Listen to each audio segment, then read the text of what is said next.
हाँ, नमस्कार, जय हिंद, वंदे मातरम। दोस्तों, मेरे भाइयों, आप लोग कैसे हैं? उम्मीद करते हैं कि सभी लोग ठीक होंगे और सभी तक लेटेस्ट अपडेट चैनल के माध्यम से लगातार पहुँच रही होगी। दोस्तों, जैसा कि आप सभी को ज्ञात है कि लगातार सप्लीमेंट्री रिजल्ट से संबंधित अगर कोई भी अपडेट हम तक पहुँचती है, तो हम सीधे अपने चैनल के माध्यम से आपको अवगत कराने की कोशिश करते हैं। ऐसे में हमेशा तैयार रहते हैं कि भाई कोई भी हमारे भाइयों के लिए खबर आए, हम सीधे आप तक पहुँचाएँ। तो न्यूज़ 24 बिहार झारखंड ने कहीं न कहीं सप्लीमेंट्री रिजल्ट पर धावा बोल दिया है और कहा है कि भाई सप्लीमेंट्री रिजल्ट टीआरई 3 का अब देना होगा। टीआरई 4 के लिए तो आप वैकेंसी निकाल रहे हैं, लेकिन कहीं न कहीं हम बता दें आपको कि भाई हमारे भाइयों का जो रिजल्ट है वो आके रहेगा। मुद्दा काफ़ी गंभीर हो चुका है। न्यूज़ 24 बिहार झारखंड ने कहीं न कहीं अपनी बातों को यहाँ पे रखा है।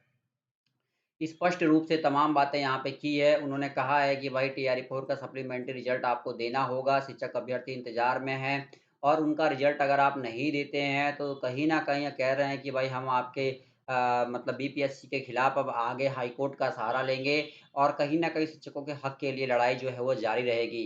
तो बातें क्या स्पष्ट रूप से हुई है, वो तो हम सुनेंगे अपने चैनल के माध्यम से। लेकिन मैं आपको बता देता हूँ दोस्तों, आप लोग वीडियो ज़रूर शेयर कीजिएगा। क्योंकि भाई सप्लीमेंट्री रिजल्ट का मुद्दा अब इतना ज़्यादा गंभीर हो गया है कि अब सरकार को कहीं न कहीं सप्लीमेंट्री रिजल्ट अब देना ही होगा। दबाव जो है बहुत ज़्यादा है, क्योंकि जब न्यूज़ चैनल के माध्यम से खबरें चलाई जाती हैं और सभी लोग एकत्रित हो जाते हैं, तो कहीं न कहीं मुद्दा गंभीर बन ही जाता है कि भाई अब रिजल्ट देना ही होगा। तो आनन-फानन में अब सरकार कहीं न कहीं रिज़ल्ट की तैयारी में है और रिज़ल्ट अब देकर रहेगी। बस आप लोगों से मैं यही कहूँगा कि भाई आप सभी लोग जो है वो धैर्य बना के रखिए, क्योंकि लगातार हम लेटेस्ट खबर अपडेट आप तक पहुँचाते रहते हैं चैनल के माध्यम से, कोशिश रहती है हमारी। तो चलिए दोस्तों, हम सुनाते हैं क्या कुछ बातें जो है वो चल रही है। जो लगातार बीपीएससी टीआरई 3 सप्लीमेंट्री रिजल्ट को लेकर अपनी मांग रख रहे हैं, लगातार प्रदर्शन कर रहे हैं, लेकिन उनकी मांग अब तक बिहार सरकार क्यों नहीं सुन रही है? उनके मामले पे अब तक कोई जवाब क्यों नहीं आया? चलिए इन्हीं तमाम बातों पर आज विस्तार से चर्चा करेंगे। चर्चा के लिए हमारे साथ एक खास पैनल भी मौजूद है, तो उनका स्वागत करते हैं। हमारे साथ मौजूद है दिलीप कुमार जी, छात्र नेता, विकी कौशल जी, बीपीएससी छात्र, सन्नी कुमार जी, बीपीएससी छात्र, अजय मिश्रा जी, बीपीएससी छात्र, प्रिया दुबे जी, बीपीएससी छात्र। आप सभी का बहुत बहुत स्वागत है। सीधा रुख करना चाहूंगी विकी कौशल जी का। विकी जी, अब बीपीएससी टीआरई 4 की भी परीक्षा का कर दिया गया ऐलान कि जल्द से जल्द करवाया जाए, लेकिन इन सब के बीच कहीं ना कहीं आप लोगों की मांग को बिल्कुल भी अनसुना कर दिया गया है।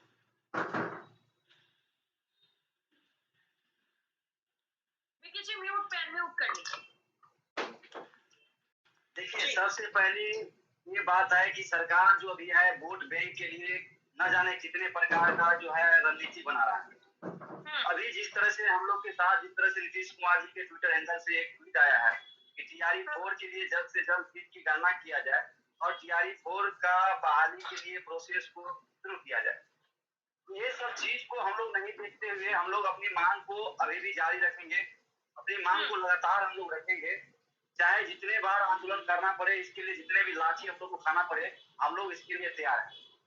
हम लोगों की मांग जेन्युइन मांग है और टीआरई 3 सप्लीमेंट्री हम लोगों की हक है। हम लोग इसीलिए कह रहे हैं कि हम लोग की हक है क्योंकि टीआरई 3 में बहुत सारी गलती हुई है और वो गलती मल्टीपल रिजल्ट दे करके, मल्टीपल ज्वाइनिंग लेटर दे करके, मल्टीपल स्कूल अलॉट कर करके ये सब गलती विभाग किया और अभी भी इसमें 50% से सीट ऊपर खाली है।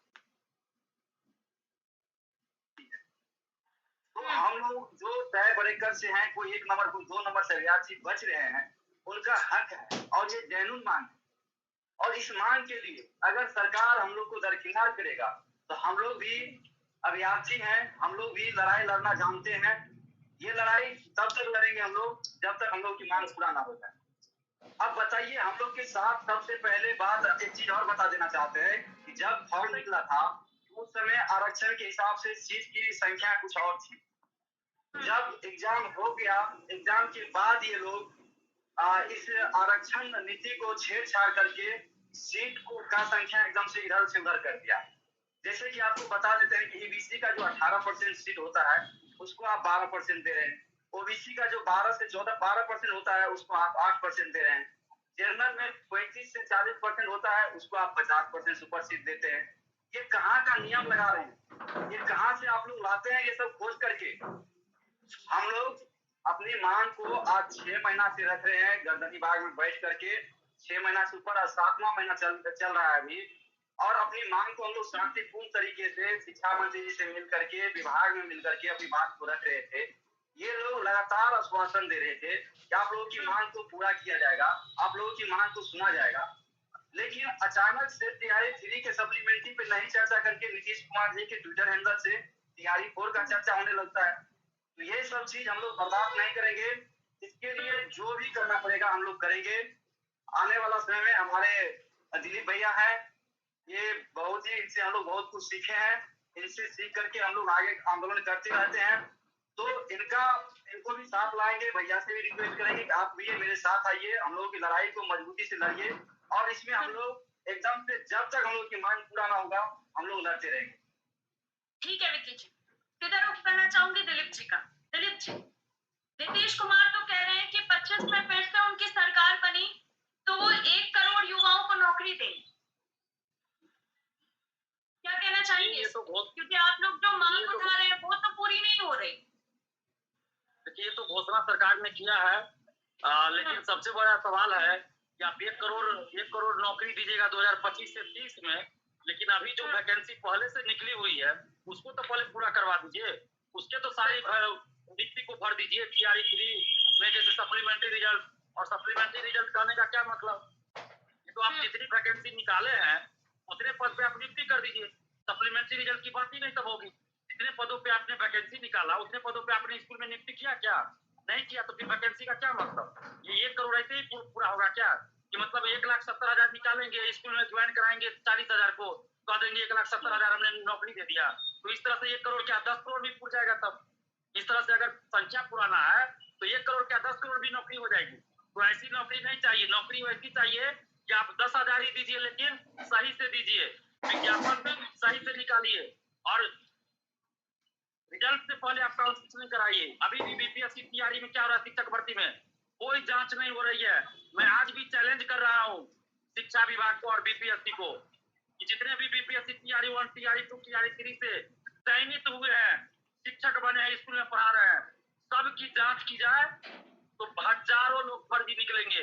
कोई फर्जी दिव्यांग सर्टिफिकेट लगाए हुआ है, तो कोई फर्जी आवासीय, कोई फर्जी ईडब्ल्यूएस, कोई फर्जी जाति सर्टिफिकेट लगाकर बिहार का भी आरक्षण का लाभ ले लिए। बाहरी लोग भी, बाहर के लोग भी बिहार के आरक्षण का लाभ फर्जी सर्टिफिकेट बनाकर ले लिए हैं। दिव्यांग सर्टिफिकेट बनाकर बिहार के लोग भी, और बिहार से बाहर के भी हजारों लोग फर्जी दिव्यांग सर्टिफिकेट बनाकर फर्जी ये दिव्यांग का आरक्षण का लाभ ले लिए हैं। तो हजारों लोग फर्जी हैं। और उसके बाद देखिए, जितने सीटों पे आपने वैकेंसी निकाली उतने सीटों पे आपने नियुक्ति नहीं किया, तभी तो सप्लीमेंट्री रिजल्ट की मांग हो रही है। अगर आप जितने वैकेंसी निकाले, जितने पदों पे निकाले, उतने पदों पे आप फाइनल रिजल्ट दे दीजिए, उतने सीटों पे स्कूल में ज्वाइन करा दीजिए, तो सप्लीमेंट्री रिजल्ट की बात कहाँ होगी? कोई भी सप्लीमेंट्री रिजल्ट की मांग नहीं करेगा। लेकिन यहाँ क्या दिक्कत है कि कोई 75 नंबर लाया तो नौकरी कर रहा है, स्कूल में पढ़ा रहा है, और कोई 75 नंबर लाकर यहाँ सड़क पे 6 महीना से ठंड में, बरसात में, धूप में आंदोलन कर रहा है, पुलिस की लाठी कर रहा है, कभी थाना में बंद किया जा रहा है तो कभी कुछ किया जा रहा है, मानसिक शारीरिक आर्थिक रूप से प्रताड़ित होना पड़ रहा है। तो इन लोगों का क्या गुनाह है? 75 नंबर लाने वाला कोई स्कूल में है और 75 नंबर लाने वाला ही कोई सड़क पर है, लाठी खा रहा है, जेल जा रहा है। तो मतलब ये लोग का क्या किस्मत का दोष है? क्या दोष है? किस्मत का दोष नहीं है, दोष सरकार की नीति का है, बीपीएससी और शिक्षा विभाग की गलत नीति का है। सीट खाली रहते हुए भी इन लोगों को सड़क पे भटकना पड़ रहा है। तो सरकार अगर 1 करोड़ की घोषणा की है तो वो तभी सही माना जाएगा जब इन लोगों के साथ पहले तय कीजिए, पहले सप्लीमेंट्री रिजल्ट जारी कर दीजिए। जितना सीट खाली है उतने पे आप सप्लीमेंट्री रिजल्ट जारी कीजिए। कहाँ ये लोग कह रहे हैं, या हम ही कहाँ कह रहे हैं कि भाई आप 50,000 सप्लीमेंट्री रिजल्ट जारी कीजिए? कहाँ कोई कर रहा है? जितना सीट खाली है, जितने आपने वैकेंसी निकाला उसमें जितना खाली दीजिए। कोई डिमांड का इसके बाद नहीं होगा, ना कोई हल्ला होगा, ना कोई हंगामा, ना कोई आंदोलन। लेकिन अगर आप नहीं जारी कीजिएगा सप्लीमेंट्री रिजल्ट, तो वो भी शिक्षा मंत्री कई बार बोल चुके हैं, कई बार बोल चुके हैं कि सप्लीमेंट्री रिजल्ट के लिए हम बीपीएससी को भेज दिए हैं, तो ये कर दिए, वो कर दिए, वीडियो है हम लोगों के पास। क्या शिक्षा मंत्री की बातों का कोई महत्व नहीं है? इतने मतलब शिक्षा मंत्री का पद जो होता है इतना महत्वपूर्ण होता है, आदरणीय होता है, और उस पद की गरिमा का ख्याल नहीं है इन लोगों को। तो कम से कम अपने पद की गरिमा का ख्याल रखे शिक्षा मंत्री जी, और जल्द से जल्द सप्लीमेंट्री रिजल्ट जारी कर दे, ताकि इन लोगों को न्याय मिल जाए। और हजारों ऐसे अभ्यर्थी इसमें होंगे। टीआरई 3 जो है लास्ट होगा, इसके बाद वो कोई सरकारी नौकरी के लिए फॉर्म नहीं भर पाएंगे क्योंकि उम्र समाप्त हो गई होगी। उन लोगों का क्या कसूर है बताइए? तो उतना नंबर लाके कोई नौकरी कर रहा है, उतना ही नंबर लाके जिंदगी भर के लिए बेरोजगार रह जाएंगे। तो इनके जिंदगी के साथ जो खिलवाड़ हो रहा है, भविष्य के साथ, नौकरी के साथ खिलवाड़ हो रहा है, इसके लिए दोषी कौन है? इसके लिए दोषी सरकार है, इसके लिए दोषी शिक्षा विभाग है, इसके लिए दोषी बीपीएससी है। तो ये लोग मनमानी करते हैं और नियम कानून का कोई महत्व नहीं रखता, जबकि इनके विज्ञापन में भी लिखा हुआ रहता है एक अभ्यर्थी का एक ही जगह रिजल्ट दिया जाएगा, पोस्ट प्रिफरेंस मांगा जाता है, फिर भी एक अभ्यर्थी जाता है और सीट खाली रह जाता है। फर्जी डॉक्यूमेंट लगा के बहुत सारे लोग चले जाते हैं। और यहाँ जो योग्य है, जिनके पास सही डॉक्यूमेंट्स है, उनको नौकरी नहीं मिल रही है, सड़क पे है। तो सप्लीमेंट्री रिजल्ट सरकार को जल्द जारी करना चाहिए, तभी 1 करोड़ की नौकरी की बात हम लोग सही मानेंगे। नहीं तो यही लगेगा कि ये सिर्फ जुमला है, ये सिर्फ घोषणा वीर बनने वाली बात है चुनाव को देखकर। ठीक है दिलीप जी, फिर आप करेंगे। प्रिया जी, जिस तरह से अब टीआरई 4 में बीपीएससी के आरक्षण मिलेगा 35% महिलाओं को, लेकिन इससे पहले जो महिलाएं हैं उन्हें तो इसका लाभ नहीं मिल पाया। वो क्या करेंगी अब? जैसे कि जिनकी एज लिमिट भी अब खत्म हो चुकी है, वो दोबारा एग्जाम नहीं दे सकते। बहुत बहुत धन्यवाद मैम, आपने शो में हम सभी को फिर से आमंत्रित करने के लिए। आपके चैनल पे जब मैं पिछली बार जब डिबेट में सम्मिलित हुई थी तो मैंने ये बात रखी थी कि जो 35% का जो रिजर्वेशन क्राइटेरिया है उसका जो बेनिफिट है वो तो बिहार की स्टेट की जो महिलाएं उन्हें तो मिल ही नहीं रहा है। लेकिन इस बात की खुशी है कि जब मैं दोबारा आपके चैनल पे डिबेट में सम्मिलित हो रही हूँ तो इतने टाइम में जो है इस पॉलिसी पे कुछ काम किया गया है और सकारात्मक काम किया गया, और जो बिहार की जो महिलाएं हैं अब वो 35% रिजर्वेशन पे अपना जो राइट है वो क्लेम कर सकती हैं, अब उन्हें वो राइट मिलेगा। वैसे ही जो सप्लीमेंट्री को लेकर के जो डिबेट आपके चैनल के माध्यम से हम लोग इतने समय से करते आ रहे हैं, जैसे वो हमारी मांग, वो हमारा स्टेटमेंट जेन्युइन था, वैसे हमारी ये भी स्टेटमेंट जेन्युइन है। और सरकार को इसके लिए अब हम लोग उतना टाइम नहीं कि हम सरकार को इतना समय दे पाएंगे। मुझे इनकी ये हरकत पे तो ये बात याद आती है कि तुम्हारी फाइलों में गांव का मौसम गुलाबी है मगर ये आंकड़े झूठे हैं, ये दावे किताबी हैं। तो ये जो तुम कहते रहते हो या जो सरकार जो कहती रहती है कि हमने इतने पदों पे वैकेंसी दिया, इतनी जो है भर्तियां निकाली, लेकिन जो जेन्युइन कैंडिडेट जो जितने पे नियुक्ति हो रही है, जो रिक्रूटमेंट हो रहा है, वो तो बहुत कम है आंकड़ा। वो तो आंकड़ा वैसा है ही नहीं कुछ भी। जो धरातल पे जो चीजें हैं, जो ग्रास रूट लेवल पे जो हम लोग सिचुएशंस को देख रहे हैं वो बिल्कुल विपरीत है। जो सरकार जो आकर के जो पब्लिक के सामने जो कहती है उससे बहुत जो कंडीशन है वो बिल्कुल अपोजिट है। तो हम लोग जो सप्लीमेंट्री की फाइट के साथ जो हम लोग 6 महीने से जो गर्दनी बाग से लेकर के जो पूरे पटना में जो हम लोग अपना जो प्रोटेस्ट कर रहे हैं, ये हमारी मांग बिल्कुल सही है।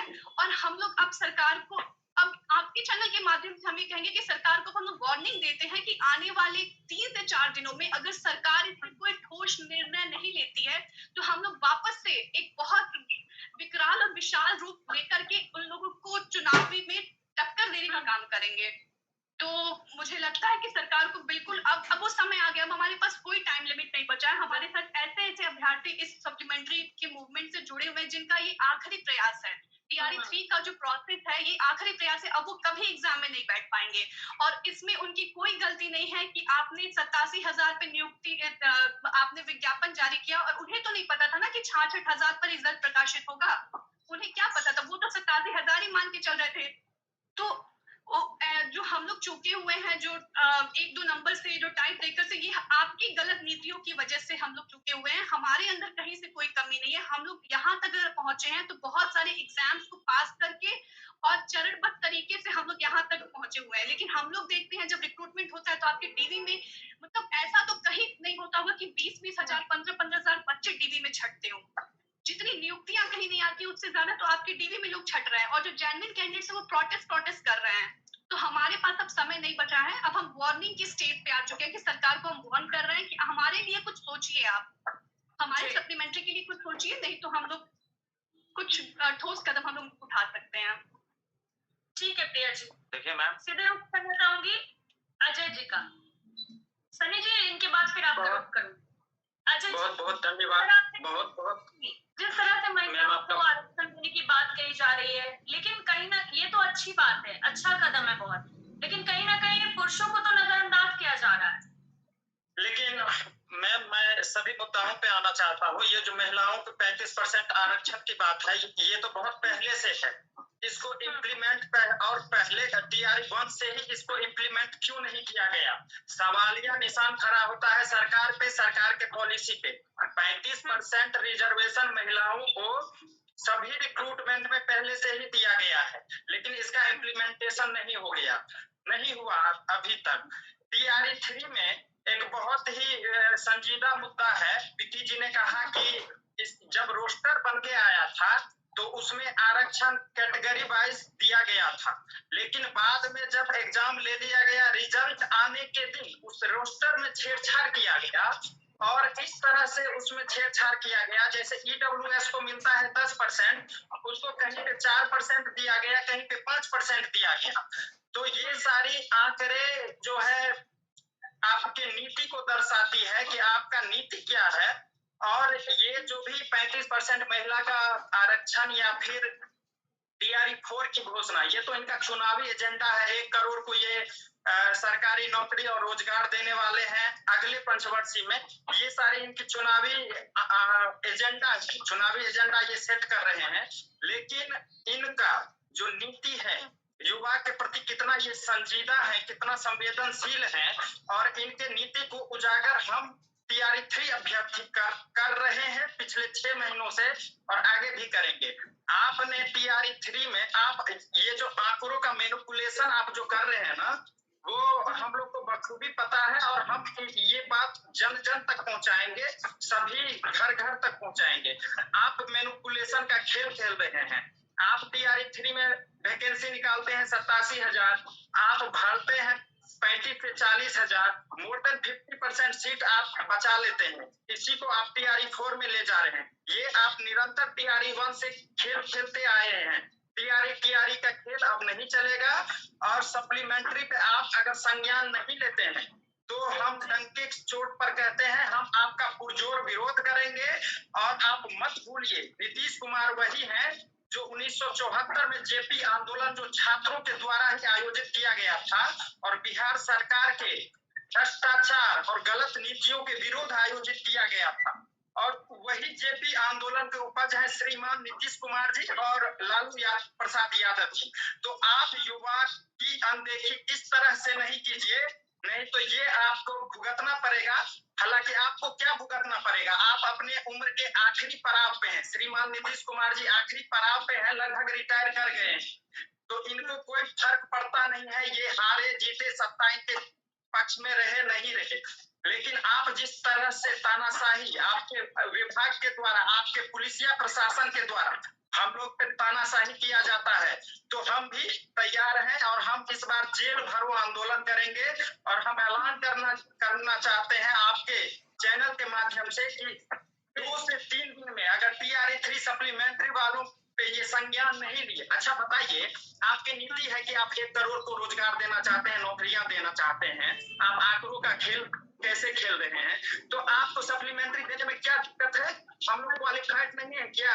120 में 102 नंबर है, 102 पे ही हमारे साथी को आप सिलेक्शन दिए हैं और हमें एज में सीनियरिटी जूनियरिटी के आधार पर पक्षपात करके हमको साइडलाइन कर दिए हैं। क्वालिटी नहीं है ऐसी तो बात नहीं है, नंबर हमारा समान है, एक ही number, same number, same degree, कोई बोर्ड पे और कोई रोड पे।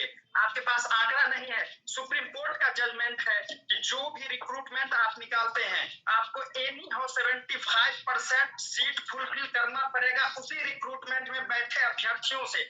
आप तो नियम कानून का एकदम ताक पे रख के आप तानाशाही कर रहे हैं, आपका विभाग तानाशाही कर रहा है और शिक्षा मंत्री जी तानाशाही कर रहे हैं। हम लोग आपका विरोध करेंगे और जाएंगे तो आप ज्यादा से ज्यादा क्या करेंगे, आप जेल में डालेंगे। आप धमकियां देते हैं, आपके पुलिसिया प्रशासन के द्वारा धमकी दी जाती है कि तुम्हारा लाइफ बर्बाद कर देंगे, आप एफआईआर करेंगे, हम लोग को सराएंगे। लेकिन इस बात का परवाह न करते हुए हम सभी अभ्यर्थी, आप ठीक है हम पे झूठी मुकदमा दायर कीजिए, हमें बेऊर जेल में डाल दीजिए, लेकिन आपके इस दमनकारी नीति का हम विरोध करेंगे करेंगे करेंगे, डंके की चोट पर करेंगे और आपके इस गलत नीतियों का उजागर करेंगे कि आप जो आंकड़ों का खेल खेल रहे हैं ये चलने वाला नहीं है, ये बर्दाश्त नहीं करेंगे। टीआरई का खेल हम बर्दाश्त नहीं करेंगे। ठीक है। देखिए अजय जी, सनी जी, जिस तरह से देखिए आप लोगों का प्रदर्शन सभी लोगों ने देखा है, फिर चाहे वो हमारे दर्शक हो या फिर मैंने खुद हो, क्योंकि आप कई बार धरने स्थल से भी बैठे हैं, लेकिन इतनी लंबी लड़ाई लड़ने के बाद भी अब तक कुछ हाथ नहीं लगा आप लोगों को। देखिए, सबसे पहले आज हम उन युवा को जो टीआरई 4 का थोड़ा सा एक ट्विटर आया है, उस ट्वीट को देख करके और खुश हो रहे हैं, उन युवा को हम आगाह करना चाहते हैं कि आपके साथ बहुत बड़ा धोखा होने वाला है।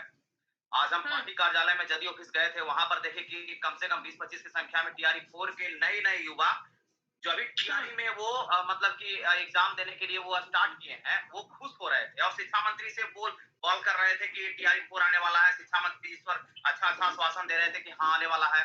लेकिन हम युवा को आगाह करना चाहते हैं काहे कि हमारे साथ वो अभ्यर्थी हैं जो टीआरई 1 से ही इस खेल को देख रहे हैं, सरकार की इस गलत नीति को देख रहे हैं। और हम उन युवा को कहना चाहते हैं कि सबसे पहले आप इस सरकार की झूठा डाटा वाला खेल को समझिए और हम लोगों के साथ सपोर्ट पर उतरिए। काहे कि टीआरई 4 में अगर टीआरई 4 आता भी है, सबसे पहले तो टीआरई 4 की संभावना बहुत कम है। टीआरई 4 का जुमलाबाजी के जैसे फॉर्म निकल जाएगा, यानी कि उसका फॉर्म फिलअप करा लिया जाएगा, क्योंकि जो कैंडिडेट फॉर्म भरेंगे वो तो उनका वोट देंगे ही ना, क्योंकि जो कैंडिडेट फॉर्म भरेंगे वो समझेंगे कि हमारा तो सिलेक्शन होगा, हम एग्जाम देंगे। आई नहीं जान रहे हैं कि हम जिस राज्य में माने कि पल बढ़ रहे हैं, इस सरकार की नीति ऐसी है कि हम लोगों के साथ मतलब कि बहुत गलत से गलत काम करने वाली है। यानी कि बताइए कि टीआरई पर टीआरई दिया जा रहा है। माननीय मुख्यमंत्री जी अपना सिर्फ और सिर्फ चुनावी माहौल को बना रहे हैं और उनको सब नहीं लगा कि आप ट्विटर हैंडल पे आप ट्वीट कर दिए कि टीआरई 4 आने वाला है और टीआरई 3 सप्लीमेंट्री वालों की आप जरा सा एक शब्द नहीं बोले। हम यही बोलना चाहते हैं ना कि टीआरई 4 वाले जितने भी कैंडिडेट हैं, आप आगाह हो जाइए, ऐसा जुमलाबाजी सरकार से आप बच के रहिए और आप जितने भी युवा हैं हम लोगों को सपोर्ट कीजिए, क्योंकि आपके साथ हमसे भी ज्यादा बड़ा खेल होने वाला है। क्योंकि पहले ही बोल दिया गया है 60% सीट को बचा लिया जाएगा और 40% की सीट कहीं ज्वाइनिंग कराई जाएगी, ऐसा भी कहीं बोला गया है, समझ गए। तो हम यही कहना चाहते हैं कि उस समय रोने से अच्छा है कि आप सारी तैयारियां कर लीजिए और सारा एग्जाम में बैठ लीजिए। उसके बाद आपको पता चले कि मेरा मेरिट लिस्ट में नाम नहीं आया, समान अंक आने के बाद भी मेरिट लिस्ट में नाम नहीं आया, तो आप अभी ही हमारे साथ ताल में ताल मिला करके और लड़ाई के मैदान में उतरिए। और सरकार को हम ये आगाह करना चाहते हैं कि आपका ये झूठा आश्वासन ये हम लोगों को तोड़ नहीं सकता है। जेल भरो आंदोलन करेंगे, हर हाल में जेल भरो आंदोलन करेंगे और इस बार का आंदोलन बिहार में दिखेगा और जो करना होगा सरकार को जो करेगी, इसके पास तंत्र है, जो भी सारी शक्तियां इसके पास है, हमको पता है। पुलिस प्रशासन को लगा देती है, झूठा आरोप लगाती है कि तुम लोग ये किया वो किया। हालांकि पुलिस प्रशासन के द्वारा मां बहन का भी गाली दिया जाता है। महिला को, जो हमारी महिला अभ्यर्थी है उनको डिटेन किया गया था, उनको अब सब तक बुला गया। तो बिहार सरकार की यही असली चेहरा है कि झूठा आश्वासन देना। जब कोई कैंडिडेट, जब पर्सन वहां पर न्याय के लिए मांगे जाए, मतलब कि मांग उतरे, तो उनको भद्दी गालियां देना। तो आप सुनिए, हम ही कैंडिडेट और हम ही युवा के कारण आप कुर्सी पर बैठे हुए हैं। और टीचर कोई भी इलेक्शन में शिक्षक का इतना बड़ा रोल होता है ना, किसी भी सरकार को गिरा सकती है और किसी भी सरकार को बना सकती है। कहीं भी इलेक्शन शिक्षक ही करवाता है, शिक्षक को तो ये लोग नौकर बना लिए हैं, कहीं भी इलेक्शन में खड़ा कर देते हैं। तो ठीक है, आप खड़ा करते हैं,